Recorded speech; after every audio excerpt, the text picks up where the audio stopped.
আমি আহি পালোঁ বীৰ লাচিত বৰফুকনৰ মৈদামলৈ। এয়া বীৰ লাচিত বৰফুকনৰ প্ৰতিমূৰ্তি। গতিকে আমি সকলোৱে আহিছোঁ, এয়া সপৰিয়ালে আহিছোঁ সকলোৱে। এয়া বৰ্তমান কাম চলি আছে, এই ঠাইখনৰ বৰ্তমান কাম চলি আছে। গতিকে এয়া দেখি পাইছেনে বীৰ লাচিতৰ প্ৰতিমূৰ্তি।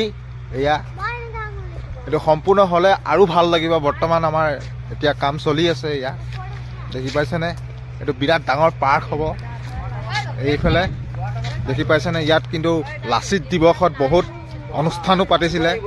গতিকে কিবা ক'ব নেকি? কওক, ক'ত আহিছে, কেনেকুৱা লাগিছে আহি? কওক, আপুনি ক'ত আহিছে? আমি লাচিত মৈদাম চাইছোঁ আৰু লাচিতৰ প্ৰতিমূৰ্তি। এই ঠাইডোখৰ আহি কেনেকুৱা লাগিছে? আহোম ৰজাৰ শ্ৰেষ্ঠ সেনাপতি লাচিত বৰফুকন।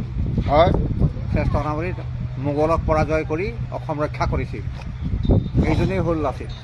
এইজনেই হ'ল আমাৰ লাচিত বৰফুকন। দেখিছেনে এয়া গাইজ, কিমান ডাঙৰ প্ৰতিমূৰ্তি। এয়া মোগল সেনাক পৰাস্ত কৰি আমাৰ অসমখনক লাচিত বৰফুকনে ৰক্ষা কৰিছিল। এয়া দেখি পাইছেনে, কিমান ডাঙৰ প্ৰতিমূৰ্তি।